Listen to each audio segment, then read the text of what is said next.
Hello everyone, I'm Joo-Young from Samsung Electronics. Today I will talk about zone abstraction for mobile flash storage. This is a joint work of Samsung and KAIST. I'm very happy to share this work. So I will start with the background information. As you know well, the flash memory has a very unique characteristics. First is a flash block should be programmed sequentially. And then after fully programmed, a flash block should be erased before rewriting. So every valid data in the flash block should be moved to the other block, and then it is erased, and then it can be written again. So handling these unique characteristics, the SSD vendors have provided a block interface for flash memory. And the key function to do that is logical to physical mapping and the garbage collection. So another work of the modern SSD is a data striping over multiple chips. So as you see on the right hand, the SSD has a controller, main controller, and it has multiple chips connected to the controller via a multiple channel. And on the right hand side, I show a very simple SSD structure with the 4 NAND chips. And let me define some terminology for this data striping. First is a super block. That means a set of a flash block where data is striped. And the super page is the set of programming units on the same offset of the super block. And there are 4 green boxes here. That green boxes are constituting a super page. So providing this block abstraction in the SSD, SSD has been successfully deployed to the conventional I/O stack. But the block abstraction has several issues. The major issue is memory cost for L2P mapping, and the other one is a write amplification.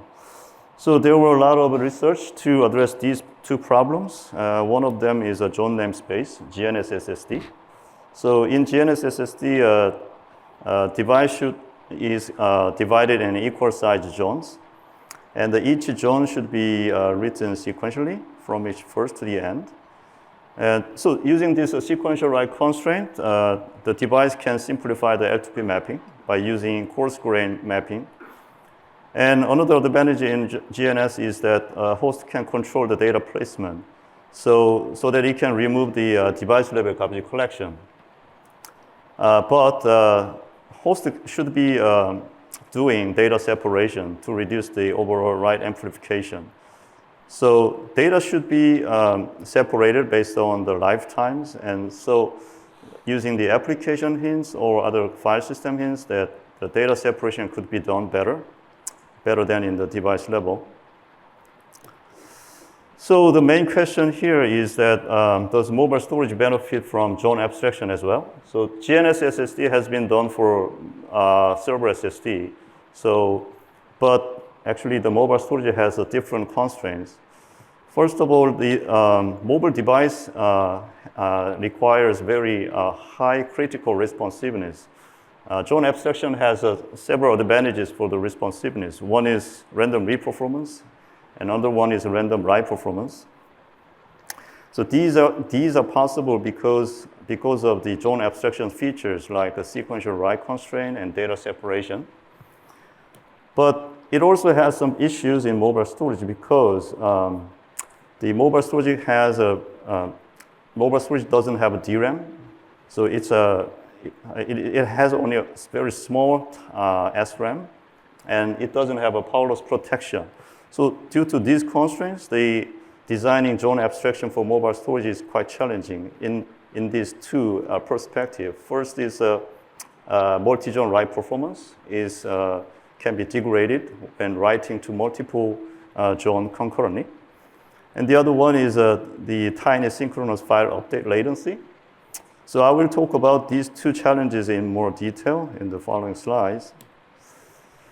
So this shows the overall view of the GMS. GMS consists of several layers from file system down to the device. We use the FTFS file system for the file system layer to separate the data based on the temperature types. So FTFS already supporting six types of data temperature. So we can use that for data separation here. And GMS has also several techniques to address the aforementioned two challenges. And it also has optimization techniques like a copy offloading to reduce the garbage collection cost, and also the multi-granularity mapping in the device level to simplify the L2P mapping size. But I'm not going to talk about the optimization techniques here for the sake of time. So the outline of this talk is like this. I will deep dive into the two challenges one by one, and then describe the solution, and then we will show the evaluation result and then conclude. So let's move on to the challenge one, the multi-zone write performance. So the underlying buffer flush means that the flushing data is smaller than TH programming unit. In this talk, I'm assuming a TH device. So because in modern SSD, TLC is the major common device. And the idea is to back up data to SLC first and then migrate the data to the TLC memory. But this case, the side effect is a double rise. So we should minimize the SLC buffering as much as possible. This shows an example of underlying buffer flush handling. So on the left-hand side, you can see these numbers. This number means a stripe unit, and there are 12 stripe units in one super page. And each stripe unit is a TH flash page, 32 kilobyte. So if the buffer has all those 12 units, all the chips can program all the data together, but we assume only 10 stripe units are available in the write buffer. Then in that case, when flushing this buffer, only chip 0 and 1 has enough data for the TH programming, but chip 2 and 3 doesn't have enough data for the TLC. So those data goes to the SLC block. So this is called the underlying buffer flush. So to address this problem, we propose a IOTailor scheme. So the insight behind this IOTailor is that the super page align request is very good for parallelism, and also it avoids underlying buffer flushes. So we try to change the workload shape into this super page align request using this IOTailor. So to do that, IOTailor has IO queues for each zone. So in the FTFS has six zones that is being concurrently written. And so IOTailor has each zone queue. Yeah. And then it performs a request splitting and also grouping in the per zone queues to make a super page align request.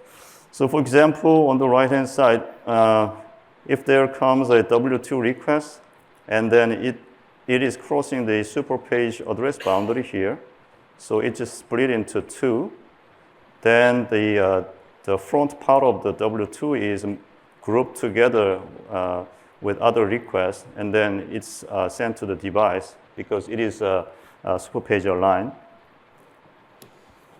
So this shows an example of a multi-zone writing. There are 5 requests going to 3 different zones, hot, warm, and cold data zone. So the first W1 request enters the device. So without IOTailor, and in this case, the W1 request goes to the device, and then it goes to the buffer 0 and buffered in the buffer 0, and C1 request goes to the buffer 1, and then W2 request goes to the buffer 0, and then there is a super page made for, so this data is written to TLC, but a part of that remains in the buffer 0. At that point, the H1 request comes into the buffer 0, so there should be a buffer switching to write the H1 data. So here comes a SRC buffering happening. And then when the W3 request comes in to the buffer 0, another buffer switching happens. And so there are two SRC buffering happening here without IOTailor. But in contrast with the IOTailor scheme, we can maintain the H1 and C1 requests in the IOTailor queue because those requests didn't make a super page align yet. So they are waiting for the subsequent writes to have a super page size. But in warm data zone, the 3 requests goes to the buffer 0. So these are programmed to the TLC without any SH buffering. So let's move on to the challenge 2, latency of tiny synchronous file update.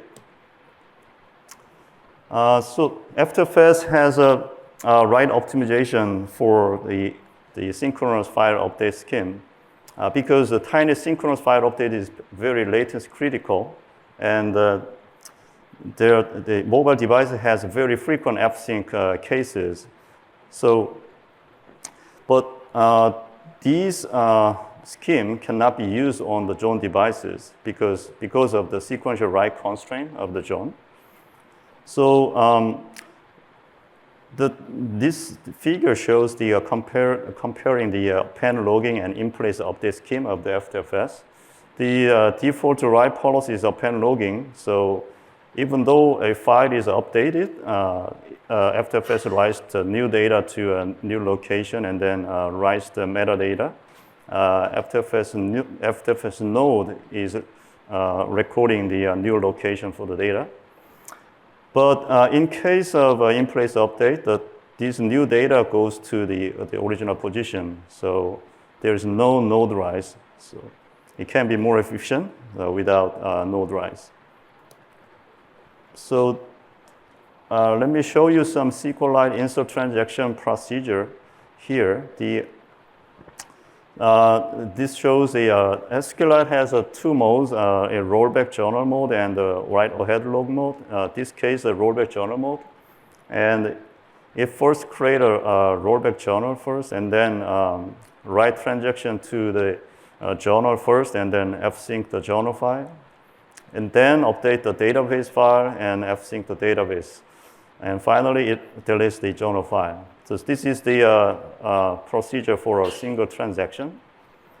For block device, FTFS performs an in-place update for the journal file and database file. So this, as shown here, there's some data update for those files, but it doesn't incur any node writes in this case. But in Zone device, it uses pen logging for those files, so it incurs a node writes for those 2 types of files. So due to these additional node writes, it takes longer in the Zone device. So to address this problem, our idea is to allow the in-place update for select files as per the application request. So currently, the Zone device is written in pen-only mode in FTFS, but we have to change this using this behavior. So we streamline all the layers to facilitate this scheme. So first, the application uses the F control interface to specify which files should be written in place update. And then the FTFS performs the in-place update for those files for Zone devices. Only if there is enough in-place update budget. We actually kept the total value data size for efficient garbage collection in the device level. So by constraining the size of the value data, we can make sure the device performs the garbage collection more efficiently. And so doing this, we can ensure that the in-place update can be done for those selected files. So let's move on to the evaluation. The main question we want to answer is 2 things. One, so how how much benefits can we get from the Joo-Young abstraction for mobile storage? And the second question is, are those challenges addressed well enough? So evaluation setup is like this. We use Joo-Young UFS 128 gigabyte. UFS is a popular storage device for the Android phones. And it has a conventional, the plug interface unit for a very small unit for the FTFS metadata area. And we use the same device for comparison with the original firmware that supports the plug interface. And we use FIO for micro benchmarking and MobiBench for the SQLite benchmarking. And also we run the application launching test to measure the how much the application launching time can be reduced. So first, regarding the random write, it shows a very impressive results. Actually, as you see in this graph, the FTFS writes more than in the baseline because the garbage collection cost is higher in the Joo-Young device case. But overall write amplification factor has been reduced significantly because the device level write amplification is much reduced in the Joo-Young device case. So as a result of a write reduction, we could achieve the random write performance improvement. Regarding random read performance, we have also a significant improvement.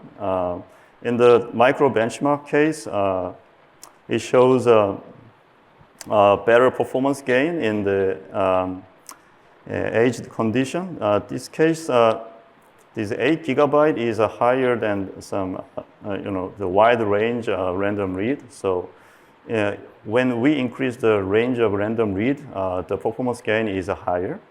And this case, GMS doesn't experience any cache miss inside the device, but the baseline experiences a 27% cache miss ratio.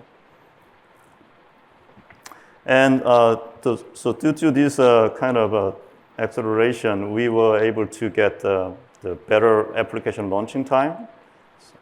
So we ran 37 applications consisting of several categories of app. So in the performance gain is higher in the aged condition. So regarding the second question, so for the challenge one, so we saw a highly consistent performance using the IOTailor as shown in this graph. But without IOTailor, the GMS shows a performance drop very much, as here.